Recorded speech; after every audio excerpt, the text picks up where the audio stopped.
Elhamdülillah, innel hamdülillah, nahmeduhu ve nesta'inuhu ve nestağfiruh ve na'udhu billahi min şururi enfusina ve min seyyiati a'malina. Men yehdihillahu fela mudille leh ve men yudlil fela hadiye leh. Neşhedü en la ilahe illallah vahdehu la şerike leh ve neşhedü enne Muhammeden abduhu ve resuluhu ersele. Ya eyyühellezine amenu ittaqullaha hakka tuqatih ve la temutunna illa ve entum muslimun.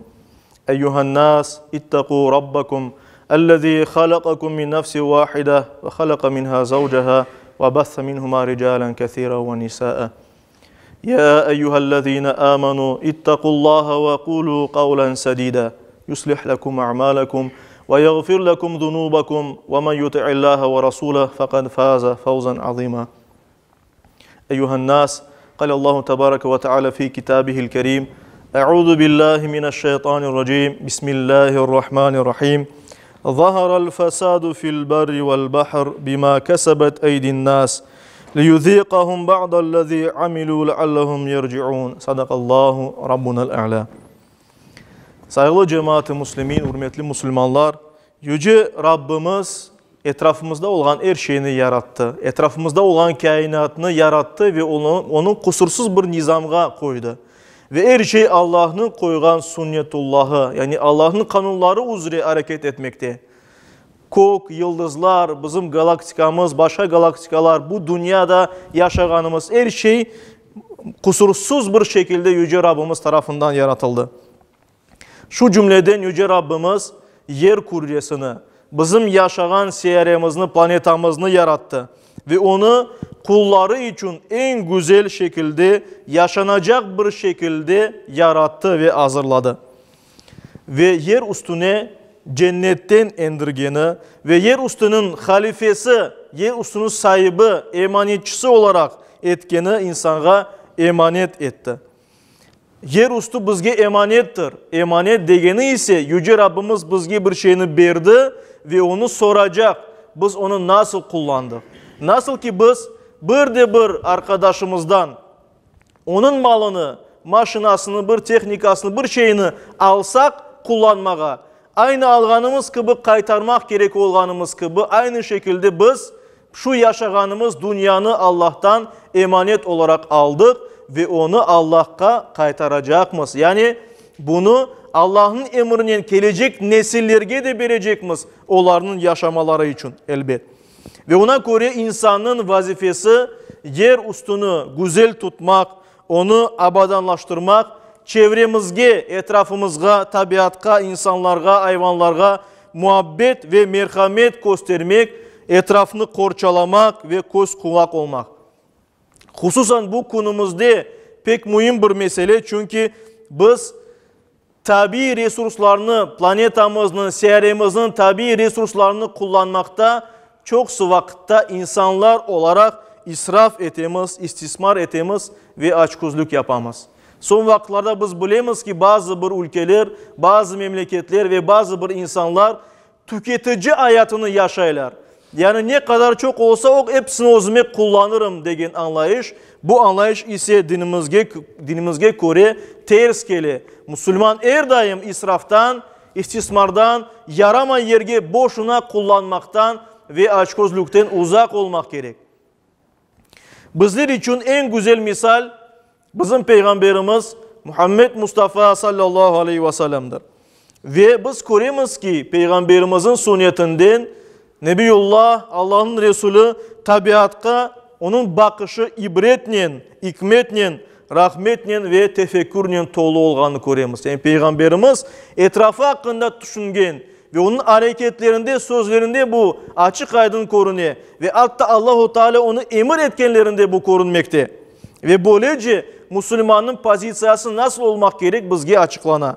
Mesela biz bilemiz ki Allah'ın emrinin Peygamberimiz sallallahu aleyhi ve sellem Mekke ve Medine şehirlerinin etrafını haram bölgeleri olarak ilan etken.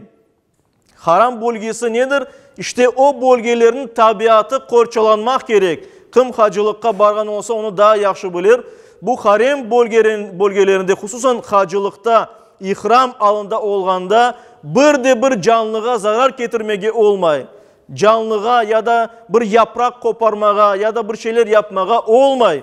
İşte Yüce Rabbimiz Peygamberimiz vasıtasının böylece davrandı o yerlerge, mukaddes bizler için yerlerge. Mesela Peygamberimiz sallallahu aleyhi ve sellem eğer yanımızdan ozen bile geçse abdest alganımızda çok su geçe, tonnalarla su geçe ama abdest için su kullanacak olsak gerek olanı kadar kullanmakını bizge buyurgan. Sahabelerge ve bizlerge buyurgan, Müslümanlarga. Ve demek ki yanımızda tonnalarla su olsa bile bizler yarım litre ya da 1 litre ne kadar bizge gerek olsa o kadar alıp suvunu, abdestimizni almak gerek olanımızını Peygamberimiz bizge öğretti. Yani çok olsa resurslarımız bile onu boşuna masraf etmeye olmay anlayışı var. Böylece Peygamberimiz su menbalarını da korçalamakını bizge öğretken. Mesela Peygamberimiz hadislerinde buyurgan ki Uhud dağı bizni sevi, biz de onu sevemiz. Ve bir dağını sevgenini buyurgan. Kıyamet bile kopkanda elinizdeki fidanını saçınız de buyurdu Peygamberimiz. Kıyamet koptu. Amel defterimiz kapaldı endi ama kolumuzda bir fidan olsa onu saçmak gerek dedi Peygamberimiz sallallahu aleyhi ve sellem. Bir terek olsun ondan degen manada. Ve böylece bizge tabiatımızga olgan mesuliyetimizni bildirgen. Peygamberimiz mesela hadislerin birisinde buyurgan bu tilsiz hayvanlar hakkında Allah'tan korkunuz de buyurdu. Ve demek ki her bir canlıga, hayvanlarga da merhamet etilmek gerek olganı hakkında buyurdu. Ev hayvanı olsun ya da olmasın. Her bir türlü hayvanga ya da böcekke sebepsiz bizge zarar getirmeyecek olsa onu öldürmek, zarar getirmek dinimizge göre olmay. Peygamberimiz sallallahu aleyhi ve sellem'nin sözlerine göre olmay. Saygılı cemaat-i Müslümin, afsus ki çok vakit Müslümanlar bunu düşünmeyi. Ama bunu da düşünmek gerek. Çünkü Peygamberimizin nasihatları, öğütleri bunlar. Ve pek yazık ki insan son vakitlerde asıl da ömür böyle insanlık var eken çok böyle topluluklar var idi ama son vakitlerde daha da ziyade. Çünkü insanların sayısı hep arta. Ve son vakitlerde insan dünya emanetine sahip çıkıp olamay. Zarar getirir etrafına. Ve etrafına zarar getirgence özüne de zarar getirir. Etraftaki tabiatta muvazene bozula, ince Allah-u Teala yaratkan balans bozula. Çünkü Allah-u Teala bizler insanlar için dünyanı en güzel şekilde yarattı, yaşamak için. Ama biz özümüz o güzel şekilde yaratılgan dünyanı bozamız ve yaşanmaz hale getiremiz yavaş yavaş. İnsanlar çevrenin etrafını kirleti. Bir insan özü mesela bir çöplükne ata, İşte vesaire kirleti ve insanlar olarak dünya üzere bu büyük kolemge aylana. İsrafla sınırsız kullanalar türlü şeylerini, tüketeler türlü şeylerini ve bu büyük muşkullerge çevrilgen çevre, tabiat meselelerini aça. Ava, dünya üzere ava kirlenmeye devam ete, insanların sağlığı ondan zarar görüyor. Ormanlar yok ola. İşte kislorod daha da azalıp gete, dünya daha sıcak ola. Topraklar sahraga çevrili, sular kurup gete, denizde, okeanlarda onların nizamı bozula, çöplükler adaları toplana.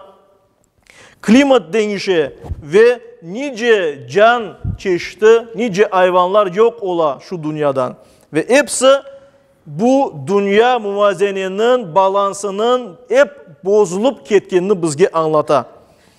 Ama mesele budur ki emanet olan şu dünyanı korçalamak gerekmez ve Allah-u Teala bizge şu emanetini korçalamağa emir eti. Yani bu dünyanı korçalamağa emir eti. Mesela Rum suresinin 41. ayeti kerimesinde Allah-u Teala böyle buyura. İnsanlar özleri yapkanları sebebinden kuruda, toprakta ve denizde tertip bozuldu. Allah yapkanlarının bir kısmını onlarga tattırsın diye belki de tutkan yaman yollarından kayatarlar. Yani ayet-i kerimede Allah-u Teala buyurar ki insanın elinden bu dünya bozulayatır, yaramay alga keleyatır ve bu insanın özüne tesir eti. İnsanın özüne zarar beri. İşte insan akıllansın deyip ve Yüce Rabbimiz evet yolundan kaytsınlar deyip bizge müracaat eti. İşte saygılı cemaat-i muslimin bizler de Müslümanlar olarak Peygamberimizin yolundan ketip çevre ahlakımızı yanından canlandırmak gerekmiz. Bu şeylerini de düşünmek gerekmiz. Dünyada çok mühim şeyler var deyimiz biz. Buna benim kolum yetmez, ben ne yapayım, ben bir adamım. Ama her bir insan özünden başlamak gerek. Temizlik dinimizin yarısıdır. Biz evimiz, azbarımız, sokağımız, vatanımız, ülkemiz ve bütün dünyanı temiz tutmak gerekmiz. Müslümanın ahlakı böyle olmak gerek. Unutmayın ki biz dünyanın sahibi değiliz. Biz dünyanın emanetçisimiz. Allah dünyanın sahibidir. Allah bizge dünyanı belli bir vakitte verdi. Ve işte bu hassas muvazeneni, balansını bozmayık. Tabiatını bozmayık. İsraf, açgözlük ve türlü istismardan yaramayıp boşuna kullanmaktan uzak durayık, kurtulayık. Kolumuzda olan resurslarını ölçülü şekilde kullanayık.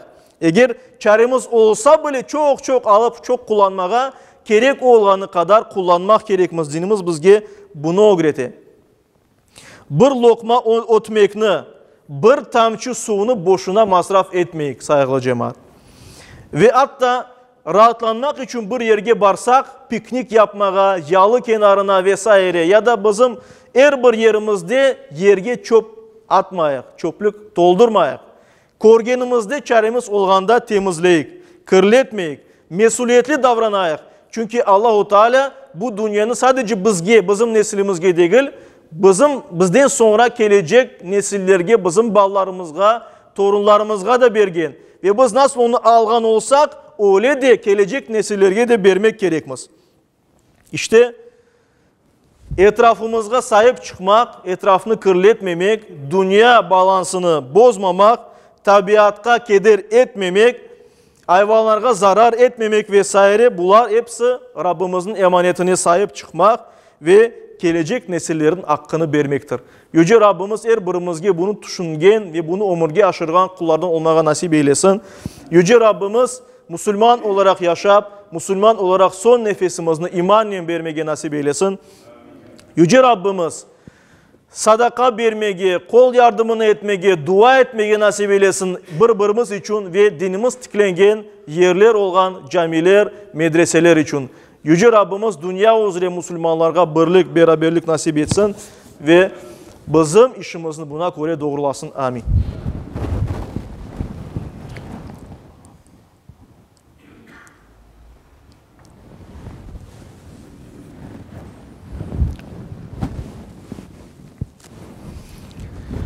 Elhamdülillah ve salatu ve selamu ala Resulillah ve usikum ve nefsel asete bi takvallah. İnna Allah ve melaiketehu yusallun ala nebi. Ya eyyühellezine amanu sallu aleyhi ve sellimu teslima. Allahümme salli ala seyyidina. Vardallahumman hulefa'l erba'a Ebi Bekri ve Umar ve Uthman ve Ali ve an sairil ali ve sahabeti ve tabi'in ve men tabi'hum bi ihsanin ila yevmiddin ve anna ma'hum bi affike ve keramike ya ekramel ekramin ve ya erhamer rahimin.